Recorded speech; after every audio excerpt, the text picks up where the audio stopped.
सभी रत्नत्रय के गुणों का महत्व समझ रहे हैं। आचार्यों ने ये कहा है कि सम्यक दर्शन और सम्यक ज्ञान कितना ही विशुद्धता को प्राप्त क्यों न हो जाए, किंतु जब तक चारित्र का योग नहीं बनेगा, निर्वाण की प्राप्ति नहीं हो सकती। चारित्र की अनिवार्यता है। चारित्र की अनिवार्यता का मतलब ये भी नहीं है कि केवल चारित्र ही हो, सम्यक दर्शन सम्यक ज्ञान बीजभूत में ना हो। नहीं, ऐसा भी नहीं है।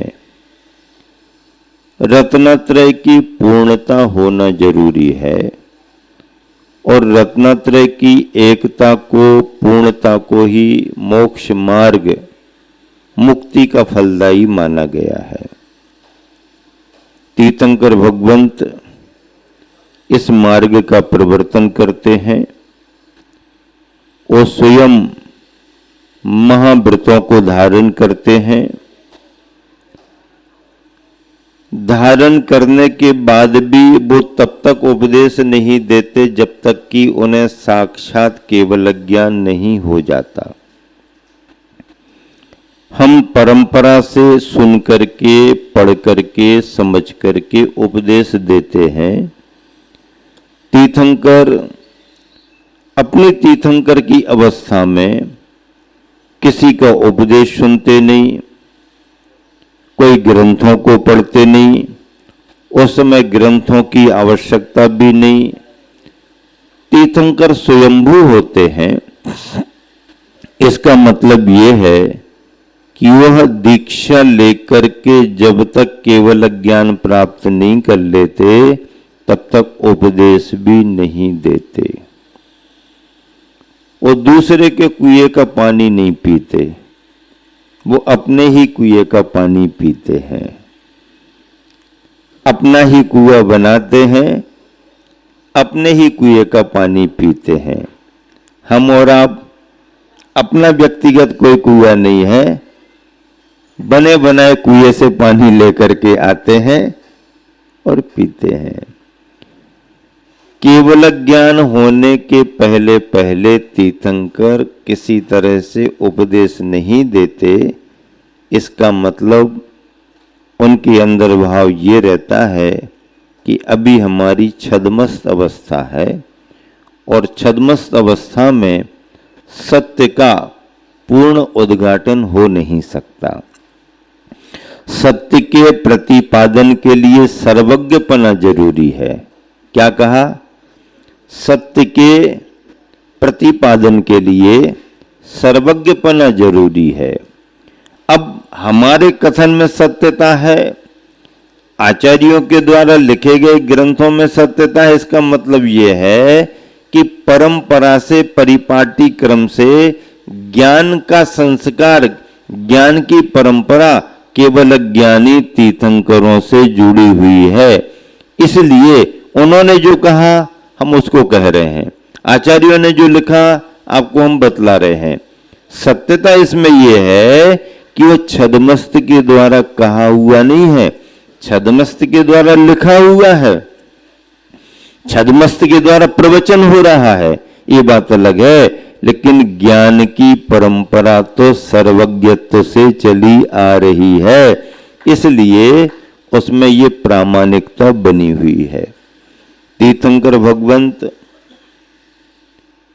जब तक घर में रहते हैं, उनकी चर्या एक देशव्रती श्रावक की तरह होती है, सामान्य गृहस्थ की तरह नहीं होती है। जैसे व्रती श्रावक श्राविका अपने व्रतों का पालन करते हैं, ऐसे ही तीर्थंकरों की चर्या व्रती श्रावक के योग्य होती है। लेकिन इसका मतलब ये भी नहीं है कि वो ऐसी चर्या कर रहे हैं तो उन्होंने छोटे मोटे व्रत ले लिए हों। नहीं, तीर्थंकर महापुरुष हैं, वो छोटे व्रत नहीं लेते हैं। लेंगे तो सीधे महाव्रत ही लेंगे, अन्यथा सामान्य अवस्था में रह करके भी श्रावकों जैसी चर्या करेंगे। सामान्य गृहस्थ अलग है। चौथा गुण स्थान वर्ती अविरत सम्यक दृष्टि माना जाता है। सम्यक दर्शन उसके पास है, लेकिन व्रत उसके पास नहीं है। उस सम्यक दर्शन को निर्दोष बनाने के लिए सम्यक दर्शन के 8 अंगों का पालन करेगा, कुल आचार का पालन करेगा, सदाचार का पालन करेगा, ये बात अलग है। लेकिन व्रतों के रूप में उसने कुछ भी ग्रहण नहीं किया। और व्रतों की परिभाषा क्या है? पानी छान करके पीना व्रत नहीं है, कुलाचार है। रात्रि भोजन का त्याग करना कोई बहुत बड़ा व्रत नहीं है, कुलाचार है। रोज मंदिर आ रहे हैं, दर्शन कर रहे हैं, अभिषेक कर रहे हैं, पूजन कर रहे हैं, ये तुम्हारी कुल की परंपरा है, ये बहुत बड़ा व्रत नहीं है। ठीक है, प्रशंसनीय है, लेकिन व्रतों की श्रेणी में नहीं है। ये इस जैन कुल के योग चर्या है, उसका पालन आप कर रहे हो। हमने ये छोड़ दिया, हमने वो छोड़ दिया, बाजार की ये छोड़ दी, बाजार का वो छोड़ दिया, ये नहीं खाते, मद्य मधुमांस त्याग कर दिए, हमने तो बहुत सारे व्रत ले लिए। नहीं, ये नियम लिए हैं आपने, ये संकल्प लिए हैं। अभक्ष से वचने के संकल्प हैं, अभक्ष के त्याग के संकल्प हैं, लेकिन ये व्रत नहीं है। व्रत क्यों नहीं है? क्योंकि व्रतों की परिभाषा आचार्यों ने दी है, पापात विरति व्रतम, हिंसा आदि पापों से विरत होने का नाम व्रत है। अब अगर आपने मद्य मधुमांस का त्याग किया है, रात्रि भोजन का त्याग किया है, पानी छान करके पीने का भाव किया है, नियम लिया है, तो ये अहिंसा व्रत के पालन करने की प्रारंभिक भूमिका है। फिर संकल्प हिंसा का त्याग करना और भी अन्य तरहों से जीवों के लिए, अन्य तरह से जीवों के लिए बचाने का भाव करना, ये सभी क्या है? ये सभी अहिंसा के व्रत की ओर आगे बढ़ने के साधन है, उपाय हैं। लेकिन व्रत की परिभाषा तो पापात विरति व्रतम, हिंसा से बचना अहिंसा। अब एक देश या पूर्ण देश आदि आदि ऐसे 5 व्रत हैं। शुरुआत कहीं से भी हो सकती है। पुरुरवा भील के लिए मद्य मधुमांस का त्याग कराया सागर सेन मुनिराज ने, उसकी शुरुआत अहिंसा के रूप में हो गई, अहिंसा का संस्कार मिल गया। सम्राट श्रेनिक अपनी पूर्व अवस्था में खदेरसार भील था।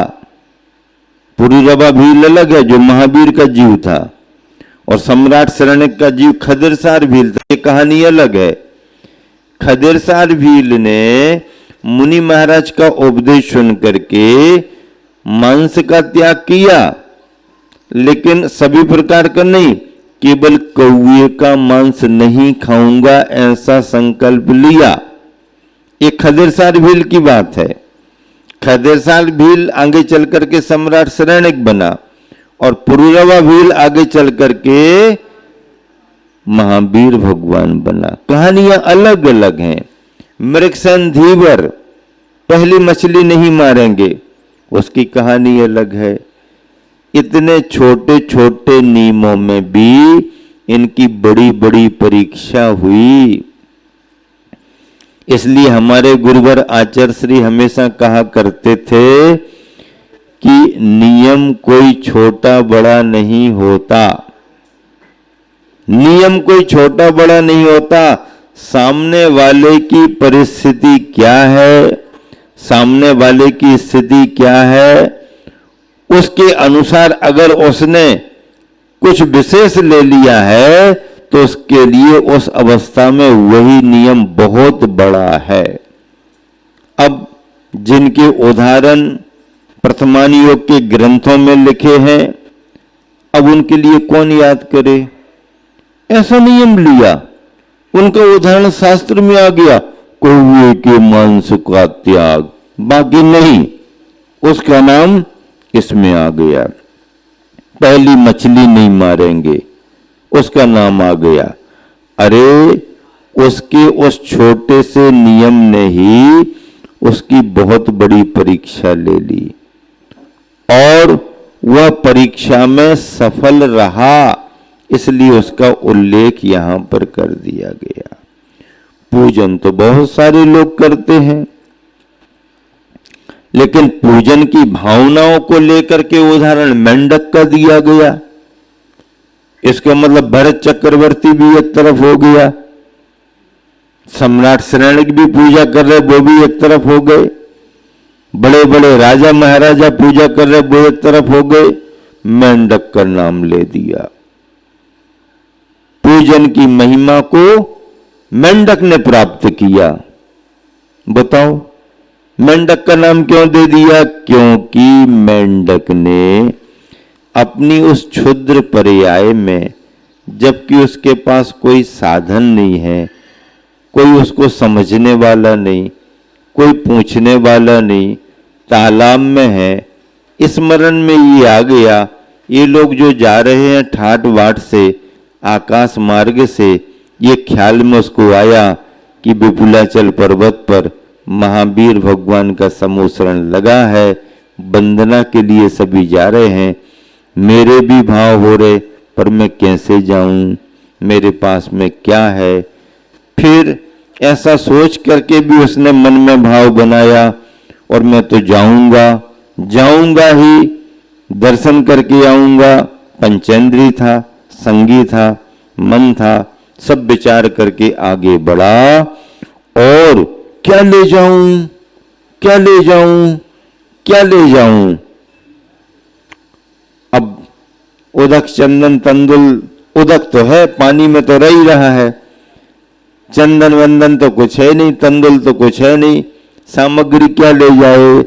तालाब में फूल लगे हुए हैं, पूरा फूल ले जाऊं? पूरा फूल तो हमसे बनेगा ही नहीं, छोटी सी काया है, फूल बड़ा है, एक पंखुड़ी, हाँ एक ही पंखुड़ी, एक पंखुड़ी मुंह में दबाई और फुदक फुदक करके पूजा करने के भाव से जा रहा। यहां पर श्रेणिक महाराज भी अपने लाव लश्कर के साथ जा रहे, हाथी पर सवार हैं, हाथी चल रहा है, हाथी का पैर इतना बड़ा, मेंढक कितना छोटा, चला जा रहा और हाथी का पैर मेंढक पर पड़ गया। हाथी का पैर मेंढक पर पड़ गया। हाथी ने चला करके पैर रखा, ऐसा नहीं कह सकते। हाथी ने चला करके एक्सीडेंट कर दिया, ऐसा नहीं कह सकते। लेकिन हाथी हाथी था, चल रहा, नजर में आया नहीं आया, पैर पड़ गया और ऑन स्पॉट एक्सपायर हो गया। ना कोई पंचनामा, ना कोई शिनाख्त, ना कोई डीएनए, ना कुछ, ना परीक्षण, ना कहीं ले जाओ, कुछ नहीं। कौन देख रहा, कुछ पता नहीं। राजा श्रेणिक जब तक पहुंचे उसके पहले ही ये समोसरण में जाकर के बैठ गया। कैसे बैठ गया? पूजन करने के भावों में उसका मरण हुआ। उत्साह पूजा करने का था, घटना घट गई, हाथी का पैर पड़ गया, किसी ने ध्यान नहीं दिया, किसी ने नमोकार भी नहीं सुनाया, किसी ने बचाया भी नहीं, किसी ने संलेखना भी नहीं कराई, कोई नहीं मिला उसको, और आयु कर्म पूर्ण हो गया।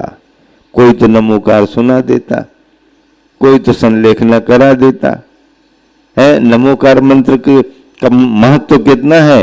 जीवंदर स्वामी ने मरते हुए कुत्ते को नमोकार सुनाया, मरते हुए कुत्ते को नमोकार जीवंदर स्वामी ने सुनाया और कुत्ता मर करके स्वर्ग गया। क्यों? परिणाम उसके बड़े शांत हो गए, मंत्र के स्मरण में उसका मन लग गया, कसाय भाव शांत हो गए, कुत्ता स्वर्ग चला गया। जटायु पक्षी रावण की तलवार से पंख कट गए, फड़फड़ाता हुआ नीचे गिरा, तड़प रहा है, मरणासन्न है, और रामचंद्र जी पता लगाते हुए जंगल में वहां पहुंच गए। अरे यही तो जटायु है, पंख कटे हैं, मरणासन्न है, बाद में बात करेंगे, पहले इसको नमोकार सुनाओ। और रामचंद्र जी ने उसे नमोकार सुनाया। जटायु का जीव मर करके सदगति स्वर्ग को प्राप्त हुआ। कैसा उदाहरण है। पद्मरुचि नाम के सेठ, क्या पद्मरुचि नाम के सेठ और कीचड़ में बैल फंसा हुआ है। सेठ जी मंदिर दर्शन करने जा रहे, रास्ते में कीचड़ में फंसा बैल दिख रहा, कई दिनों से फंसा, मरणासन्न अवस्था बन रही है। उन्होंने मंदिर जाना छोड़ दिया। बैल को निकालो, ये मर जाएगा, इसे नमोकार सुनाओ। और उस अवस्था में पद्मरुचि सेठ ने बैल को नमोकार मंत्र सुनाया। परिणामों में शांति आई, थोड़ा स्पर्श किया, सहा, ये किया वो किया, उसके परिणामों को शांति मिली, मरण को प्राप्त हुआ। और बैल मरण करके अगली पर्यायों में सुग्रीव बना और पद्मरुचि सेठ मरण करके अगली पर्यायों में रामचंद्र जी बने। और जब रामचंद्र जी को जरूरत थी जंगल में, तब सुग्रीव ने आकर के रामचंद्र जी का साथ दिया। हाँ, अगर हम किसी पर उपकार करते हैं तो हमारे को उसका प्रतिफल मिलता ही मिलता है। चारुदत्त का उदाहरण भी आता है। मरणासन्न बकरे के लिए चारुदत्त ने नमोकार मंत्र सुनाया और वह बकरा नमोकार मंत्र सुनकर के मरणासन्न अवस्था में मंत्र सुना और मर करके स्वर्ग को प्राप्त हुआ।